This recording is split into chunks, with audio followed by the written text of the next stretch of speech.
Even Senator Recto, sir. Yeah, but those are not conditions.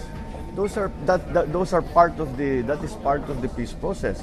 Yung disarmament is an integral part of the peace process. So I don't see any, in my view, wala namang conditions. Ito naman pagpatuloy yung proseso, kung titignan natin lahat ng mga nasabing yan, ay kasama doon sa prosesong yan. So it's not a demand, it's not a condition. It is just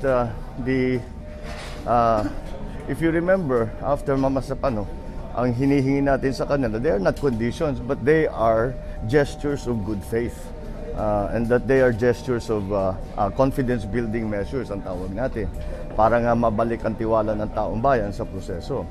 So, these are not conditions. Itutuloy pa rin namin ang pagsusuri at pagdidinig sa BBL.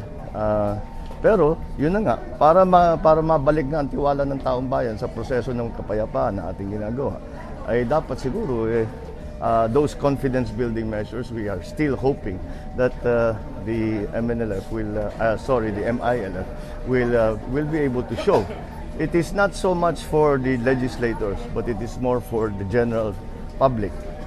Dahil nangyari sa Mama Sapano, lahat ayaw na lang yung BBL. Hindi ayaw naman natin yun kasi yung mismong proseso ng kapayapaan ay yan ang nawalan ng tiwala, hindi natin maaaring pabayaan. But do you share the same request that before you pursue or resume yung BBL hearings, dapat i-surrender mo na yung firearms and yung MILF na involved? So that would be ideal.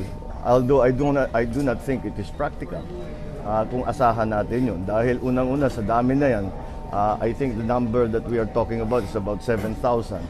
So paano yung proseso yun? That could take more than a year. So you would resume hearings even without the surrender? Yes, I think we will resume hearings without the surrender. I think as soon as we can resume hearings, i-resume na natin yan. At yun na nga, pero I think ang sinasabi lang nila is that the theory is that hindi naman pwedeng magkakaroon ng peace negotiation hangga't may gera pa. So that is the sentiment of the general public, and I think the legislators, the senators and congressmen who said that, sinasabi lang nila yung nararamdaman nila na sentimiento ng taong bayan. Sir, yung Congress leaders commit na by June 30 maipapasa. Is there enough time? As usual dito sa BBL, gipit sa oras. But hindi naman natin dinidelay Basta't nasa atin na yung mga informasyon, nasa atin na yung mga report ng mga Board of Inquiry, pwede na. Sa ngayon nga, inaantay ko na lang na matuloy yung aming hearing sa Holo at saka sa Zamboanga. Yun ang dalawang natitirang hearing na out of town dito sa Maynila. Wala pang schedule dahil may security problem ngayon dahil malaki yung operation ng AFP sa... So security problem na lang, sir, not because hindi pa nyo gustong i-resume. Kayo, sir, okay na kayo mag-resume? I think what we have to do, there is just those outstanding questions tungkol sa Mama Sapano.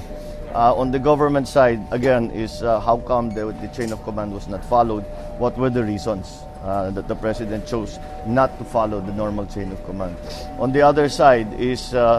on the MILF side, we still have to find out exactly what are the intentions of the MILF, and then this nagging question as to what is the relationship between the MILF and the BIFF. And kung tutulong nga sila, bakit si Usman hindi pa natin mahanap, pero marami tayong naririnig na intelligence na siya'y tinatago. Sino ngayon ang gumagawa nun? Pero I think meron akong informasyon na siguro para naman na may good news ng konti. Ang balita ko, dito sa operation ng AFP ngayon ay tumutulong naman ang MILF at nagbibigay sila ng intel. Sir, will you need to have those questions answered before you resume hearings or during the resumption? Well, I think the key is hindi naman nagbabago. I always said that we would wait for the reports of the Board of Inquiry of the PNP. The MILF, we were just surprised kung bakit yung kanilang report ng MILF ay pinadala sa Malaysia, hindi sa atin binigay. So anyway, antayin natin yon. And the committee report ng committee ni Sen Grace. So that's what we are waiting for now. Yung bang imposition ng deadline, don't you see it as part of the process to re-roll the passage? Well, I think it is just an expression of sana matapos na by that time.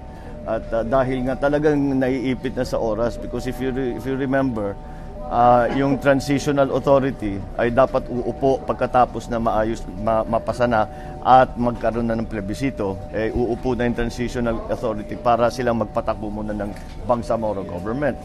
Pero nung sa hearing natin sa South ay lagi nilang sinasabi kulang yung 1 taon. Nung panahon na yun, akala natin 1 taon pa magiging time nila na uupo dahil starting mga Mayo of this year ay makaupo na sila para 1 year, Mayo ng 2016 may election. But sila mismo doon sa mga hearing ang nagsasabi kulang yung 1 taon. At gusto nga nila 3 taon para sa bagay, marami silang dapat gawin. So that is another issue because talagang gipit na gipit sa oras. Pero kahit na mapasa sa June, pagbilangin natin, kung mapasa sa June, ang plebisito next year na. Because sabi nga ng COMELEC sa atin, 6 to 8 months. Pwede ba sila magplebisito ng Enero? Kung Enero, uupo lang yung transitional authority ng 5 months. Kaya talagang gipit sa oras. Hindi nila, palagay ko sa 5 months, hindi nila kayang tapusin yung trabaho nila. Sir, hindi ba hinahabol lang para sa SONA? Hindi ko naisip yun. Kasi it maybe, included as one of the major accomplishments of the President. Well, maybe that would be siguro para sa kanya last SONA niya pwede niyang sabihin. But again, the issues are complex and numerous. So, kailangan talagang isa-isahin at gawing tama yung BBM. Okay? Salamat.